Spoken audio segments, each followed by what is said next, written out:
Welcome back to Round of the Bases Extra Innings. 4 quick final questions with Fahteema Parrish. Please listen to the audio version of this podcast. Really awesome stuff chronicling the history of how a woman goes into tech with all the background and ends up owning and running with her husband a highly successful construction company. So the first thing I want to do in asking these final questions is you touched on always looking for solutions, and back in college becoming the go-to hairstylist for a lot of the women on campus, maybe some underrepresentation, and hey, what we want to take care of things here. What did that do for you in terms of your early career? You're obviously not in the hair industry, nothing close to it yet. I'm willing to bet that had a nice influence on you.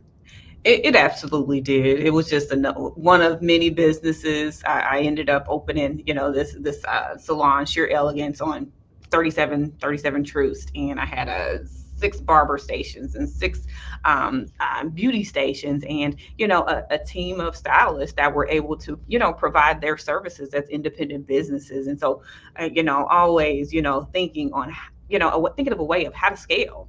And but going back to home, it started with me helping my mom style my 5 sisters with just one mom. So I'm of course wanting to be a part of a solution, so I started helping, and then I just got better and better along the way. And so I was able to make it through all of my undergraduate and graduate degrees with 0 student loan debt. So, I mean, that was a joy.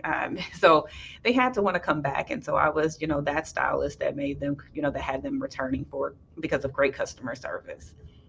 It's a long ways from owning a construction company, although I think that there's a lot of creativity, a lot of resolve, a lot of resiliency that are some similarities. Now, on the construction front, second question as we round the bases, I was reading that you know how to operate every piece of machinery owned by Parrish and Sons, which sounds incredible to me. But I would also imagine that there's a significance to that too, right? Of understanding all of the people that are working for you when you understand and are able to walk in their shoes and have done that and appreciate it. Tell me about the importance of that.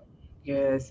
And I say the understanding is key, because when you think about getting your commercial driver's license, you think about what goes into the general knowledge questions, what goes into a pre-trip, and why it's important. So you're basically, assessing that this dump truck is mechanically sound from top to bottom, front to back, inside and out, because you're getting ready to haul and put on the road tens of thousands of pounds of concrete or asphalt chunks. And if you don't have a sound braking system, if your gearbox is, losing fluid, or if your brake chamber is not sound, or if you see shiny streaks or rust marks, leak slings or liquids, or any of these things that are not mechanically sound, you should not be putting it on the road. So it goes back to safety first and understanding that. And then you think about, all the pieces of equipment, inspecting that piece of equipment before you start operating it, touching all the grease points, blowing out the air filters, making sure that, if you do have to service it, you have, the lock-in, tag outs, all those things. And then when you get in, it's kind of like riding a bike. It requires seat time. And so that's the joy of, me learning how to operate my first piece of equipment, which was the skid steer, and how versatile it was, and what it meant to knock down a pile, and what it meant to load up, a dump truck efficiently without tearing off the boards or taking out a tire.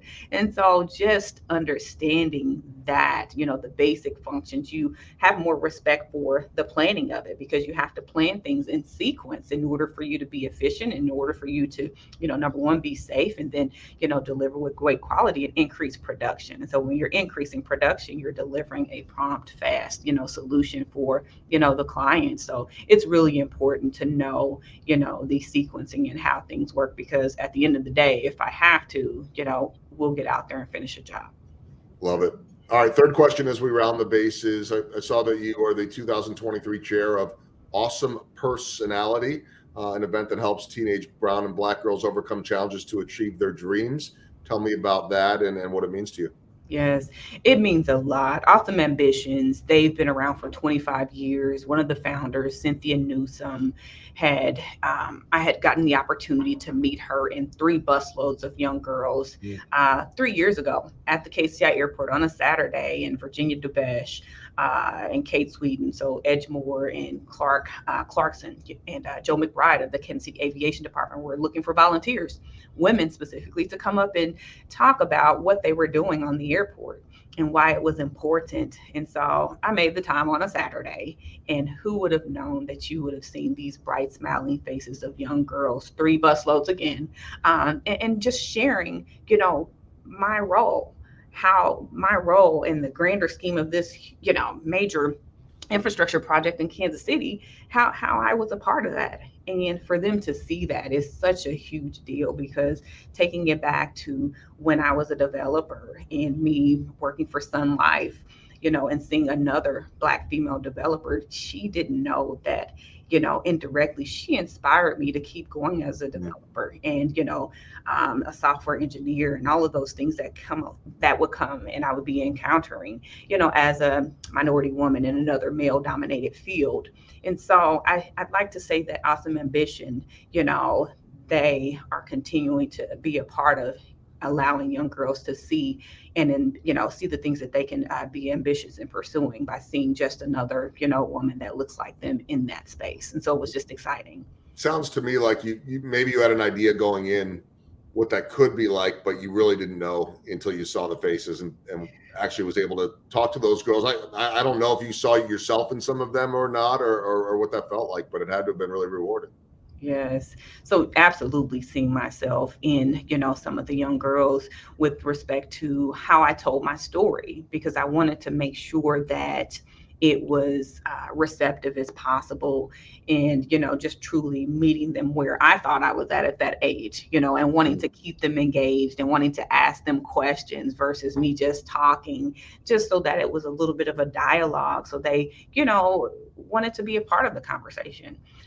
So definitely. And, to this date, I'm now, a part of, the event chair for the personality fashion show that's going to be July 22nd at the Gallery Event Space. So if anyone's interested in getting tickets, please feel free to reach out. Very cool. How old were those girls, by the way? So high school, so High school. 8th grade to 12th. Yeah. Right where, you can, they won't forget that, I'm sure. And now they have an idea of what they can do, or maybe more of an idea of what they can do. All right, last question, my walk-off question. I love asking people this. When you see a big project finished, the reward that comes with it. But in the case of yours, you could always see that work. I don't know when people go out to the new KCI, whether they're looking at it the way you would look at it, right? But people are enjoying it. It's a major source of pride in this city. I'm loving telling people, hey, the next time you come to Kansas City, wait till you see the airport. It's completely different. But I would imagine your perspective is a little bit different. When you see a project like that in your own hometown finished, that will serve this community and people visiting or passing through this community for the next at least 50 years, if not more. It's kind of like a stadium, right? What did that mean to you? What does it mean now? I don't know if there's a feeling that comes with seeing that airport. Yes. So I'm seeing the airport, being a part of the grand opening, being a part of the work that was done in order to, bring it to reality. It's proud. It's a humbling and proud moment to say, yes, Parrish & Sons Construction was a part of building something that phenomenal. That's a part of, the first thing that people see when they come to Kansas City. Why fly to Kansas City? This is a part of the why. Fly here because we have, a world-class airport, and we have, a streetcar. We have a lot of development that's, being brought to, Kansas City to make people want to come here more. And you're a part of it, as is your company, which is absolutely incredible. Again, I want to encourage everybody to listen to the audio version of the podcast with Fahteema Parrish. It's been so much fun. Congratulations again on all the success. I've loved the interview.